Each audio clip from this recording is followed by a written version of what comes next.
ami ha là giác thò là giác mi cái năng sinh ăn mang bu mà là mang bậc căng mà thò là giác vi ha là giác vi gang làm mi ha man chu ju to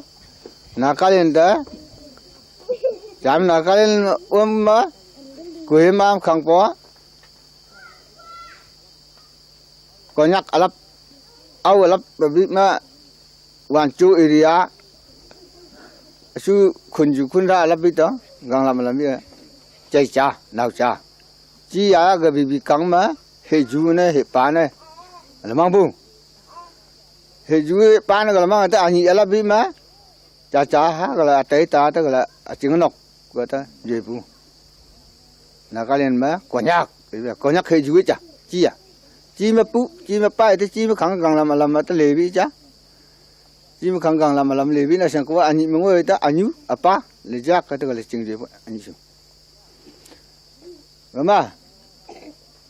song hoàng sa ha baya ta ba chừng to có chừng ấy có chừng ấy có nó cười là rồi phải chăm mà chan vắc chừng area mà chan gạo hòa chú nhi dùng pe lộc chừng a phang chú nhi chỗ chân nhi long hoa hàng lưu nhau tụ lý bia của mà chạy cha nào cha chú cha ha người bị phong mà gang làm bị mà thằng hoàng á hay mà hoàng ấy chân gà hoàng hay mà hoàng ấy có cột sao mà cha cảm ơn mà cha cao khỏi phong mà ấy không cha tất cả phong làm bù ai có đập chạy đi cả cha mình làm người mà chú à anh như cái gì à chừng ra đấy thế rồi thế chả lít mười thời thế chi du phong làm anh sẽ mà đan phong làm gì à hoàng phiên bây giờ như cái gì India mà phiên mấy em mai India mà phiên bây đi tìm hàng phiên vui mà hoàng thì số sai hết bị chừng ra yêu phô bị chừng du thế ba chừng du thế chỉ hoàng ta thấy cô bọn cô hết bị anh nhá thế là mình cô ấy phải cho cô lại là xí thằng lại là xí căng xí ngang ở đây sao anh chụp cái ghế đó là ở nhà bút ngắm á anh nhá chi hoàng na cái lên thì chip hoàng ấy cái vậy có từng ngày bị hệ làm cha tìm mình đấy India có từng liên hệ tìm hệ làm mình đấy cái chứng là India ta bông á có hay xí mày đấy tìm chứng là ngày bữa ngày mà ngày bây giờ election ấy cái vậy politik cái trái cái vậy hoàng phèn bị ngầm phèn politik hoàng ấy chỉ thấy win mà thấy thế mình sẽ ngay win mà thấy thế em lại ngay gầm mà phèn bị trả ha gầm ngay bằng là cô cái tay bộ phải mà tìm chú tôi liền cô lia cô la cô phải á tìm chú tôi mình giật ai sẽ ra phải nào tan đại giật là bạn ngay bây giờ cảm ơn sao anh chú người cho người chú ăn thà chơi biết không so from the time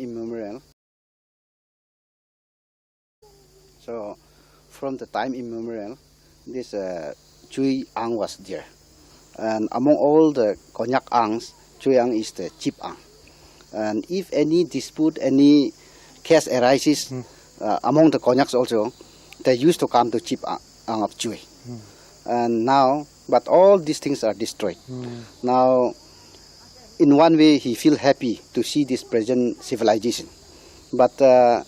see in one way he is not feeling happy, because after bringing this present civilization,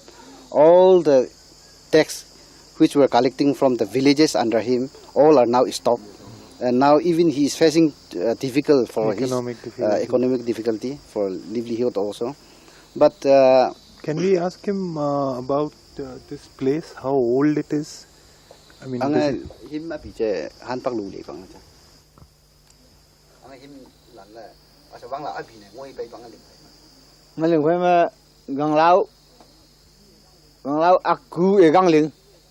gần lão aku ở gần liền him mình lại sang biết chả, đó, mà là sống ở thượng là bồi gì, tôi không mà anh nhỉ, mà họ su gần tu cập tập bản ấy là helan ngal ling him pancok panela ani kala abang bo. This house,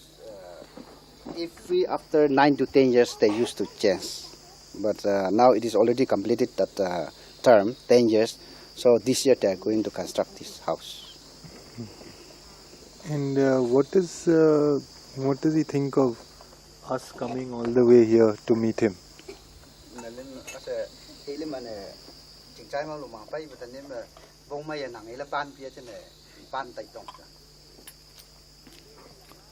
Chính dưới hệ làm mà,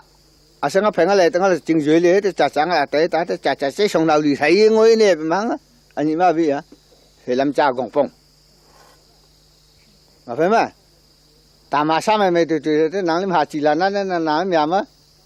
nắng nhà nóc san là phan là lạ này làm sam tìm gì tìm cảm gì tìm, lạ nữa. He feel really very happy, but it should be say kept in your record. But if it is only for your money profitable, he will not feel happy. It is for, can we say that it is even for the records of the Konyak people also, because they seem to be forgetting. Can we say that?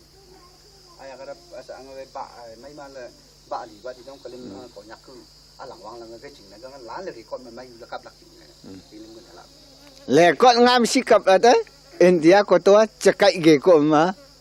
tìm chú để si làm hả? Yes, it is good that if you keep really in the record, and besides that, again, if something is proposed by the Indian government for the Ang of this area, he will be very happy. Okay. You can tell him thank you. We are very happy to come to his place, and we think it's a beautiful place.